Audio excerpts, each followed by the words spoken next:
Before 1972, when we actually came up with the name Drum Workshop, when I started the teaching studio, you came out here from Italy. Tell me a little bit about, in the world, about your story. Well, my father moved us to Torino, Italy, and that was a traumatic thing for a 12-year-old. And I said, "You're ruining the best days of my life." I mean, and my dad told that story till his dying day. But we did move, and we got there. And you want to talk about a culture shock of beauty.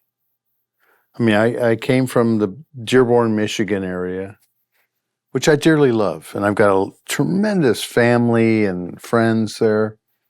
And so we go there, and all the kids are going to the school in Switzerland. So I go to school in Switzerland, which is another glorious place. Lake Lugano is out my window. I mean, what else could you do for a child?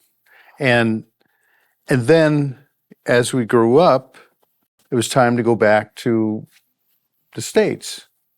Well, I got back to the States, and I talked to my dad, who wanted to now become, he retired at 55, which is something you and I both strive to do, but I think we missed it by a smidge.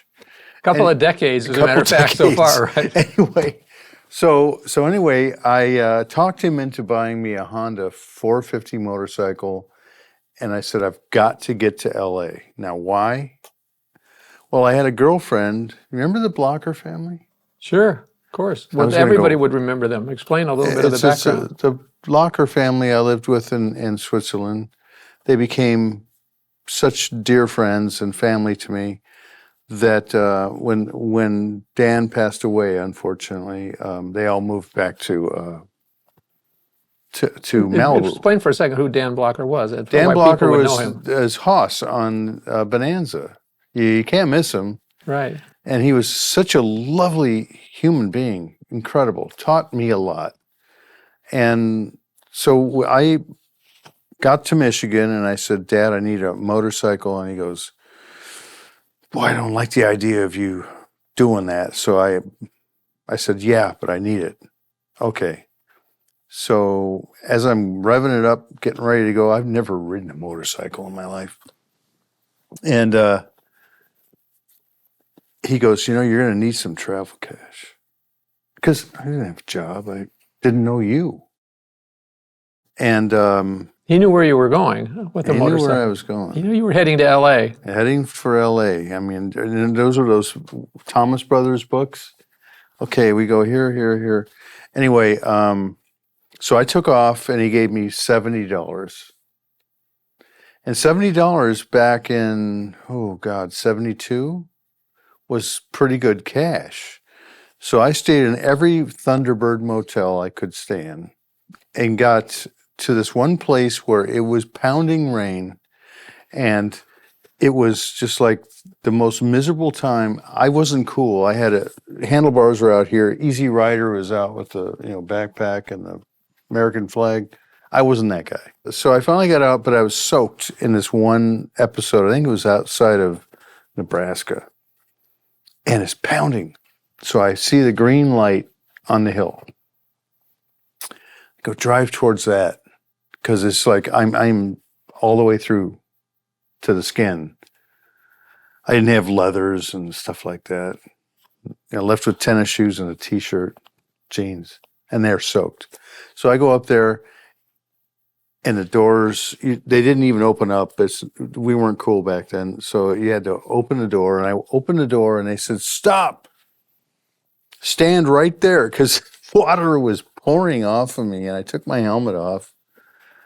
And I said, "Do you have a room?" And they said, "Yes, we do." And they said, "Well, it's $14.95." And I went, "Okay."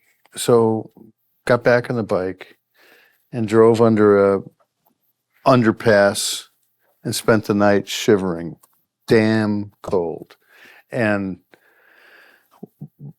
next day, you're young, so you can do these things. Right? Young meaning you were, at that point, 17? 17 years old. That's when I met you. Yep. And so I got to LA, and it was traumatic. And nobody needs to hear more about that. But I will tell you that when we met, I still had aspirations to be a drummer because I'd played in some little bands in a garage, and I just couldn't go any further. So I said, I saw this little ad called Drum Workshop, and I called it, and you said, come down. You were working at a plastics company. Yeah, at Plastimart. Very clever name. And so I said, so what are we going to do? He says, well, let me see what you got.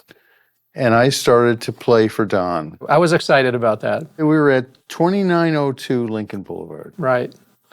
And it was, about 500 square feet?